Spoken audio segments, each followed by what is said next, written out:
What's up, family? It's Nikki with That Homeschool Life, and in today's video I want to share with you how you can nurture your child's mental health. With everything going on in the world, mental health just might be top priority over academics. Let's talk about it. Now, when people ask me, Nick, what do you want for your kids? I always lead with, I just want my kids to be happy, because that's what everybody really wants in the end for their kids. But when I started to go deeper with that, I realized I was really talking about mental health, right? Stick with me. Mental health, emotional intelligence. Oh, there's a good book called Emotional IQ. I'll link it down below. Your emotional intelligence. Being able to engage and express or regulate your emotions, whether they're with a friend, a spouse, boyfriend, girlfriend, a boss, whomever, being able to control those emotions in a positive, healthy way with others around you, and being able to sustain fulfilling relationships. That's very important. No one wants to be lonely or feel isolated or feel unwanted. So being able to have that healthy emotional intelligence is key. Also, being resilient and flexible. Being able to go through adversities or challenging situations and persevere through that, take life lessons out of those hard times. It's really hard for a lot of kids nowadays to, if a person yells at them, they crumble. But being able to know that if a challenge comes my way, I can use these tools to help me through it. It's that good mental chatter that you want to cultivate, okay? So just being able to get through life's events with some kind of healthy mindset of tools that you can draw upon to get you over those slumps and those bumps is key. That's mental health. That's a part of happiness. That's mental health. Also, loving and accepting who you are. Now, I've always, especially we girls or women, we've always struggled with that, with the outer appearances, our bodies, things, hair, face, all of that stuff. Boys and men too. Just accepting that, this is how I was made. This is what my skin looks like, my body looks like, this is how I sound. I'll never be a ballerina. That's not how I'm made. Or if you're a guy, I'm never going to be the quarterback of a football team because I'm puny and, just accepting that there are some things that you cannot do. And that's okay. It doesn't make you less of anything. So those are just some of the things I was thinking about for mental health for your kids. That emotional intelligence, accepting and loving who you are, and being resilient and flexible during adversity. There are lots more, but those three were pretty much key for me. Now, so as parents, let's be real. It's easy to feel helpless or overwhelmed with protecting our child's well-being when we're bombarded with, fear-based headlines and shows and programs and just in general, everything that's going on. But as a parent, you have the power to control that. Your environment is key to nourishing your child's mental well-being. So I'm going to give you my top 10. Actually, I have a whole list of like 80 things, but I'm going to give you my top 10 so I don't bombard you. My top 10 tips for nurturing your child's mental well-being or mental health. Number 1, love unconditionally. Love unconditionally. I could just end it right there. Not having expectations, your own expectations, and unfulfilled desires and dreams that you're placing on your child. They have nothing to do with your child. You want your child to be a pageant queen because you were a pageant queen. Your child likes to wear boots and play in the mud with trucks. Or you were a football star in college or in high school and you want your son to be the quarterback of the Pee Wee football team, but your son loves to draw and paint. So just loving your child for who they are and what they represent is so key. Number 2, let them play. Let them play. Listen, Right now, y'all can't hear because my door is closed. I got a 14-year-old, a 12-year-old, and a 10-year-old. And right now, they're going to kill me for saying this. They have these plush battle games. They're Plant vs. Zombies. And they're like stuffed. They hate it when I say stuffed. But they're stuffed plush about this big. Or sometimes they're this big. And they have about 50 or 60 of them. And they have all these battles around the house. And they use everything around the house as battlefields. And then they sit and they sit around and they, figure out battle plans and strategy and things like that. And they play for hours. My 14-year-old will be horrified to know I'm telling you this, but, and horrified that people know he's playing with his 10-year-old brother, but they play. It's so much imaginative play, and I love it. So I don't yell at them too much. Sometimes they start taking things out the kitchen cabinets and stuff out my room, but let them play. Let your children play, and don't try to curate how they play. Turn them loose. So long as they're not breaking anything and stuff they're not supposed to be in, like chemicals, let them play. Play is so instrumental to mental health, to creativity, and for outlets. If you're going through depression, anxiety, stress, being able to play, to be creative is so essential. So number 2, let them play.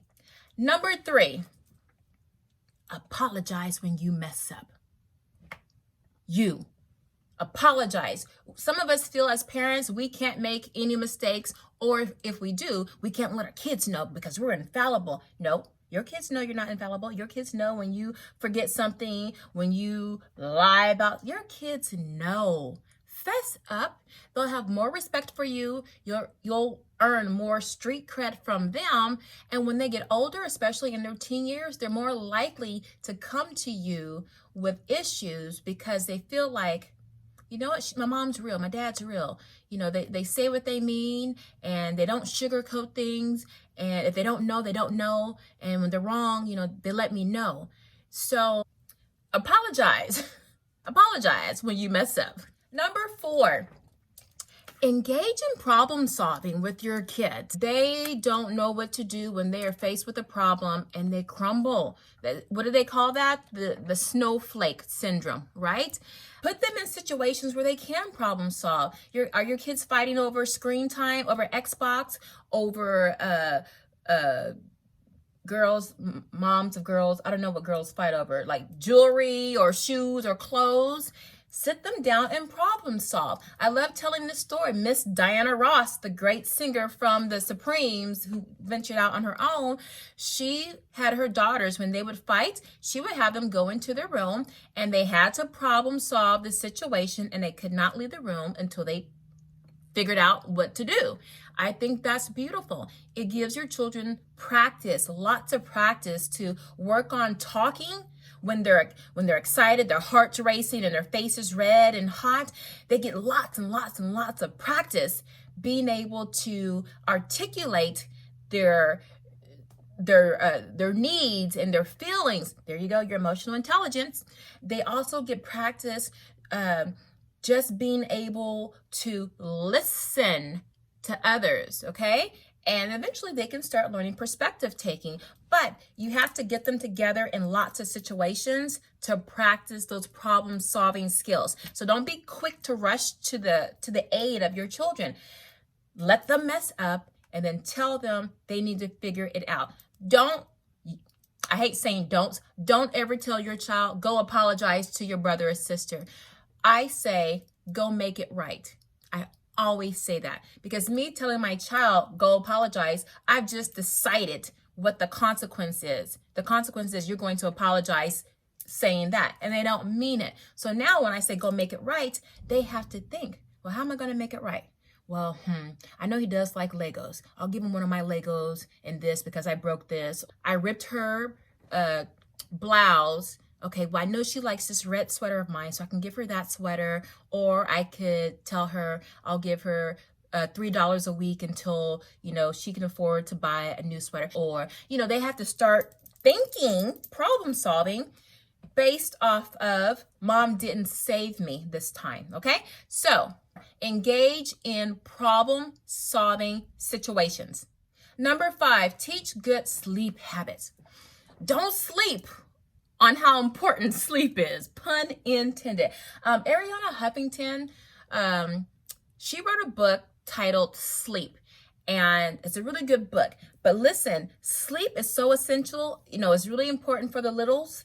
It's also really important for your teens. They're going through all those growth spurts and the hormones and everything, you know, 11, 12, 13 and up. They need more sleep. So when you have teens who sleep to like the middle of the day, they need that sleep. Don't interrupt them. Let them get some sleep. So establish what those sleep habits are. You know, this is the time you need to start preparing for bed, and this is the time you need to be in bed. Because in my household, the time I tell them that they need to go to bed, you know, they start winding down and then they're in bed 30 minutes later. So we have to be very clear that you should be in bed at 9, not getting ready to go to bed at 9.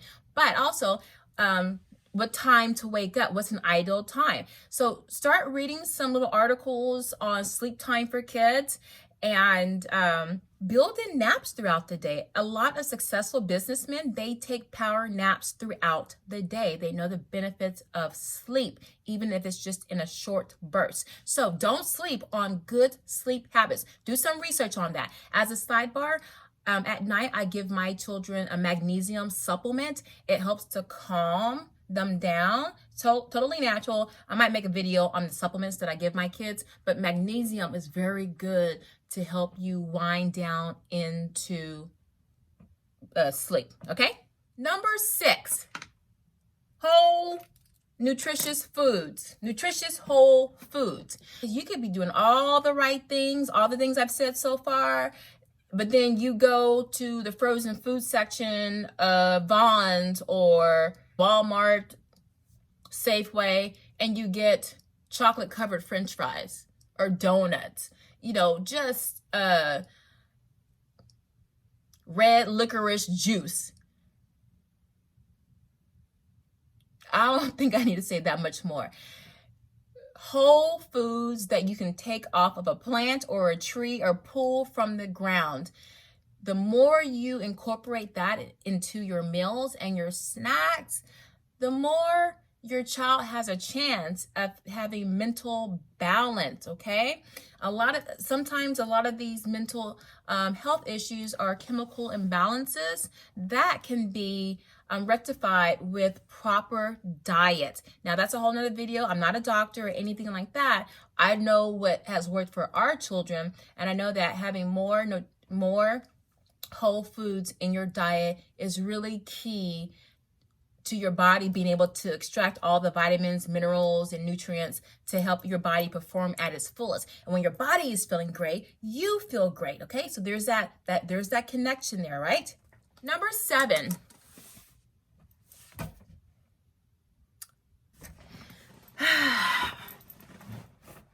Please let your child experience natural consequences. Okay, I know some of y'all want to be your kid's friend, best friend. There's a time and a place for that, a very limited time and a place. First and foremost, you are the parent, and it's your duty and responsibility to protect them and to nurture them and to teach them, you know, the ways of the world. It's also important that your children, when they are trying things out on their own, they're trying on their shoes of adulthood, because that's what they're becoming. You let them go through those experiences, because they're going through those experiences on their own. So they should go through those consequences. So if they decide they want to stay up late all night and they have a test in the morning, well, there's a natural consequence. There's no calling the teacher to see if the child can retake the test, or if your child forgot to pack his lunch for school, your child doesn't eat. But I bet he won't do that again. So just letting your child experience those natural consequences, it also leads to problem solving. Because if your child is always forgetting lunch for school, they're going to be like, you know what? I sure am getting hungry. Sure am hungry. I'm tired of begging my friends next to me for, you know, a little scrapper of the lunch. Let me make my lunch when I get home. So I know I always have my lunch. They'll start to problem solve because they don't want to go through those consequences anymore. But they have to experience that before they can start deciding they don't want that consequence anymore. And once they realize that, then they start thinking of how they can make changes. So don't rob them of that opportunity, the experience of that natural consequence, and then them trying to figure out or problem solve how not to have that consequence again. Number 8, yelling and nagging. I gotta work on that. In one of my videos, I talk about mental health days, when to take a mental health day or mental health holidays.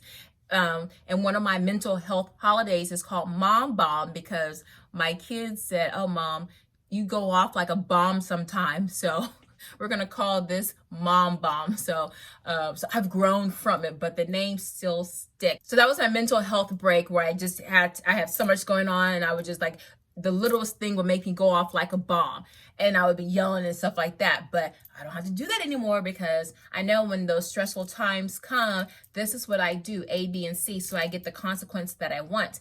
But yelling and nagging is so inbred in us that it's hard to even know when we're doing it. So just be more conscious of it. And then instead of yelling and nagging, try to think of how you can teach what you're trying to yell at them at. And that takes a little bit of work and some perspective taking on your part. And if you're an OCD type A kind of parent, may the force be with you. You're going to have to try even harder.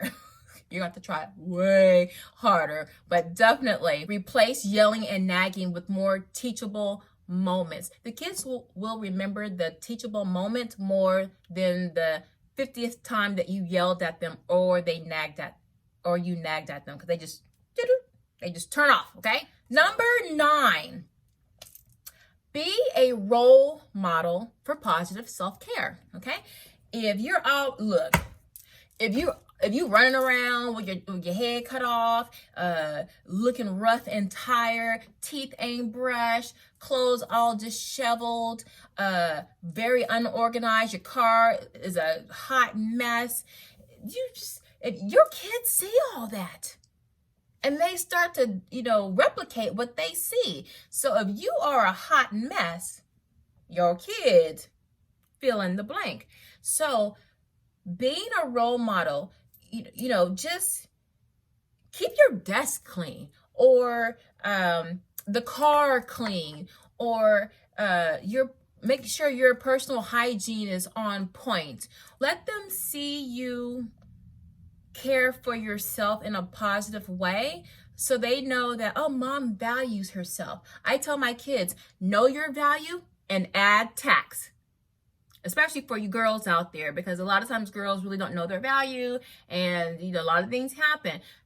You're worthy, know your value, and then add tax on that, because that's how bad you are. So if you demonstrate that to your kids, you don't let people run over you and make you do all these things that you don't want to do. You say no to them.